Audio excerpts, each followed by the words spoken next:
सभी दर्शकों को सादर प्रणाम। मैं पंडित कृष्ण कुमार शर्मा ज्योतिषी आपके सामने पूजन संबंधी महत्वपूर्ण जानकारी के लिए तीसरे भाग में प्रस्तुत हुआ। इसके पहले पार्ट 1 और पार्ट 2 बन गया है। आज ये तीसरा पार्ट है। घर घर में पूजन होता है, लेकिन पूजन संबंधी जानकारी लोगों के पास प्रॉपर नहीं होती है। तो हम इसीलिए पूजन संबंधी विशेष जानकारियाँ आप लोगों को दे रहे हैं कि अपने घर में पूजन करें तो प्रॉपर व्यवस्थित रूप से करें। आज तीसरे पार्ट में हम आपको बताएंगे कि दीपक से दीपक नहीं जलाना चाहिए। ऐसा शास्त्रों में वर्णन है। ऐसा करने से घर में दरिद्रता आती है। नंबर 2, कभी भी एक हाथ से प्रणाम ऐसे नहीं करना चाहिए। लोग प्रणाम करते हैं, प्रणाम, नमस्कार। कभी भी हम प्रणाम करें तो दोनों हाथ जोड़ करके किसी को प्रणाम करना चाहिए। ये प्रणाम करने का विधि है। कभी भी जब हम प्रदक्षिणा करते हैं पूजन पाठ में, जब लगभग पूजा समाप्त हो जाती है तो प्रदक्षिणा देवताओं की होती है। जगह कम होने के नाते हम बैठे बैठे ही प्रदक्षिणा कर लेते हैं, जबकि जो वेदी बनी हो, जहाँ भगवान की स्थापना की हो, जहाँ मंदिर हो, उसके चारों तरफ घूमना चाहिए। ऐसा शास्त्रों में विधान है कि चंडी को यानी दुर्गा जी को 1 प्रदक्षिणा और गणेश भगवान को 3 प्रदक्षिणा, सूर्य भगवान को 7 प्रदक्षिणा, शंकर जी की आधी प्रदक्षिणा जब पिंडी शंकर जी की पिंडी हो तो शिवलिंग हो तो उस पर हमें आधी प्रदक्षिणा करनी चाहिए। प्रदक्षिणा में अगर हम बैठे बैठे कर लेते हैं, जगह नहीं है, तो ऐसे हम एक हाथ से ऐसे प्रदक्षिणा न करें।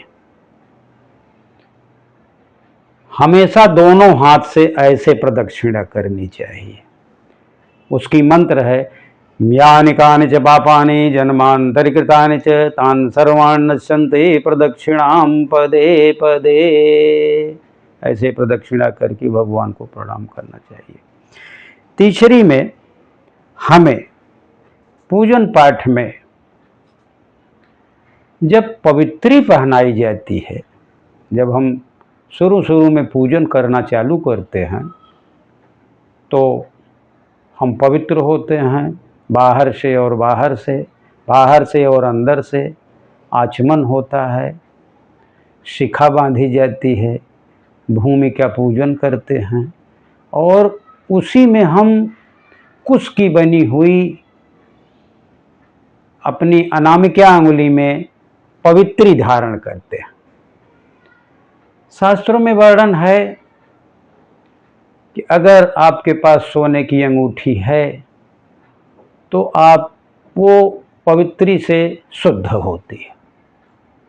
लेकिन सावधानी इसमें ये रखनी चाहिए कि हम दूसरे की पहनने वाली अंगूठी को धारण न करें कभी भी।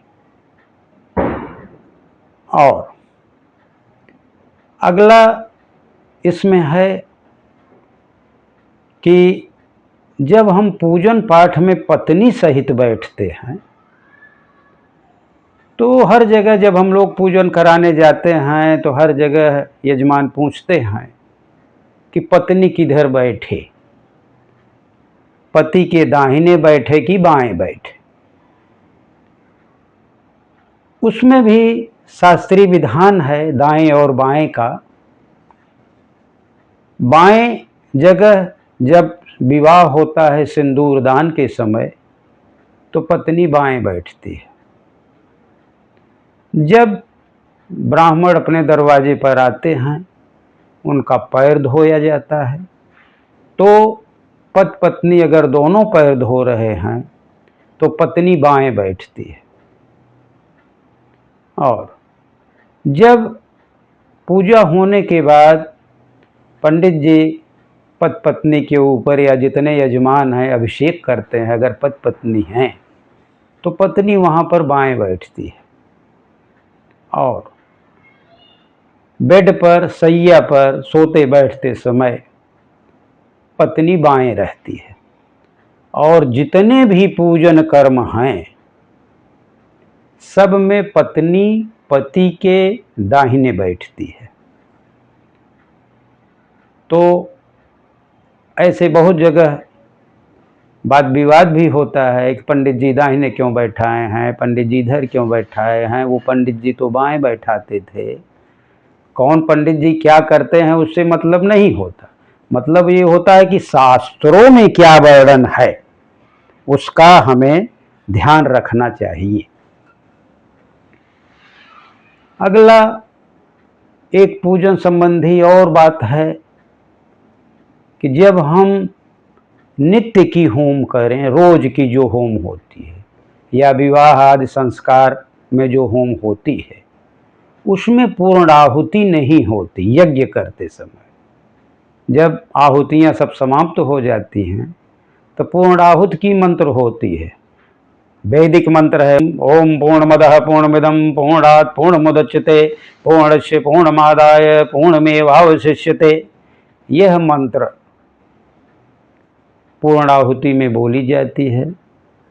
सूखे नारियल या सुपारी पान के पत्ते के साथ जो आहुति रहती है उसको हम यज्ञ में अग्नि को समर्पित करते हैं। लेकिन विवाहादि संस्कार और नित्य होम में ये पूर्णाहुति नहीं की जाती है। अगला है पूजन संबंधी जानकारी के लिए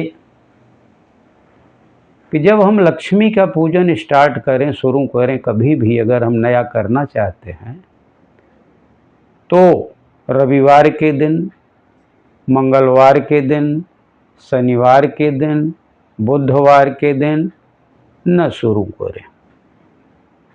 अगली और पूजन संबंधी जानकारी है कि जब किसी देवता का ही दिन हो, जैसे मान लो हम सूर्य देवता का पूजा करने जा रहे हैं, अगर रविवार ही आ गया तो उसमें मुहूर्त के जानने की ज़रूरत नहीं रहती। हम गणेश जी की पूजा कर रहे हैं, अगर चतुर्थी आ गई, चतुर्थी तिथि गणेश जी का ही दिन होता है, उसके देवता गणेश जी हैं, तो उसमें मुहूर्त जानने की ज़रूरत नहीं है। किसी देवता का नक्षत्र ही दिन आ गया, जैसे सर्प देवता का आ गया, अगर अश्लेषा नक्षत्र उस दिन है तो किसी हमें मुहूर्त की जानने की ज़रूरत नहीं, उस दिन वो पूजा कर लेनी चाहिए। तो जिस देवता का वो दिन ही हो, तिथि हो, नक्षत्र हो, उसमें हमें मुहूर्त की जानकारी की ज़रूरत नहीं होती, उस दिन हमें वो पूजा कर लेनी चाहिए। इसी के साथ मैं अपना पूजन संबंधी महत्वपूर्ण जानकारी की बातें समाप्त करता हूँ। आप सभी लोगों को धन्यवाद और आपका आभार। अगर आपको यह चैनल अच्छा लगता हो तो आप लोग इसको लाइक करिए, सब्सक्राइब करिए और शेयर करिए, जिससे दूसरे लोग भी इसकी जानकारी प्राप्त कर सकें और उचित रूप से पूजन पाठ का कार्य संपन्न करें। धन्यवाद।